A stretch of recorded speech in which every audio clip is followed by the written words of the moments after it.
राजा बनकर युधिष्ठिर तो प्रजा पालन में लग गए, किंतु माता गांधारी और पिता धृतराष्ट्र के प्रति उनके मन में अगाध श्रद्धा भाव जाग उठा।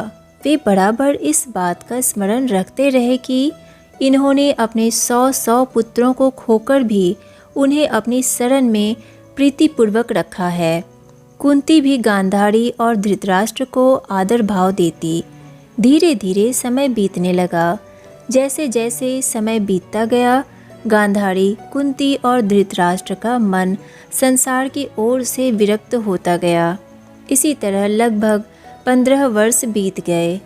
एक दिन अवसर देखकर धृतराष्ट्र ने युधिष्ठिर से कहा, बेटा, तुमने आज तक बहुत अच्छे ढंग से राज्य का संचालन किया है, प्रजा को भी संतुष्ट रखा है और हमें भी बहुत अधिक आदर भाव दिया है। अब मेरी और गांधारी की हार्दिक इच्छा है कि हम लोग वन में चले जाएं और वहीं अपना अंतिम समय बिताएं। युधिष्ठिर प्रकृति से भी कोमल थे। वे भला इस प्रस्ताव को कैसे सहज भाव से ग्रहण करते। उन्हें बहुत ही आंतरिक पीड़ा हुई।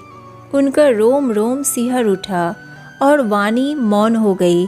अंततः युधिष्ठिर को उनका प्रस्ताव मानना ही पड़ा। धृतराष्ट्र और गांधारी को विदा करने की घड़ी आ गई। जब ये दोनों वन की ओर चले तो कुंती भी उनके साथ थी।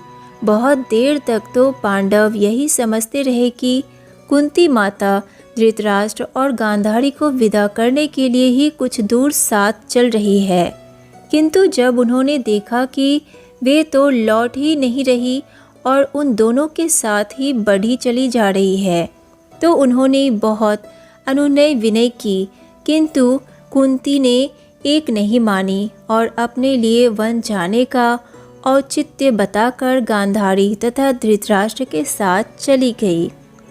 गांधारी, कुंती और धृतराष्ट्र यह त्रिमूर्ति लगभग 3 वर्ष तक वन में तपस्वियों का जीवन जीती रहीं। सहसा एक दिन जंगल में भयानक आग लग गई। हवा के प्रबल झोंकों ने यह आग देखते ही देखते सारे वन में फैला दी। इस भीषण अग्नि की लपटों को अपनी ओर बढ़ते देख तीनों तपस्वियों ने पूर्व दिशा में देखते हुए समाधि लगा ली। अंततः तीनों ने जीते जी ही अग्नि समाधि लेकर अपनी इहलोक लीला समाप्त की। तो आज के लिए बस इतना ही। इससे आगे की कहानी मैं आपको नेक्स्ट वीडियो में सुनाऊंगी।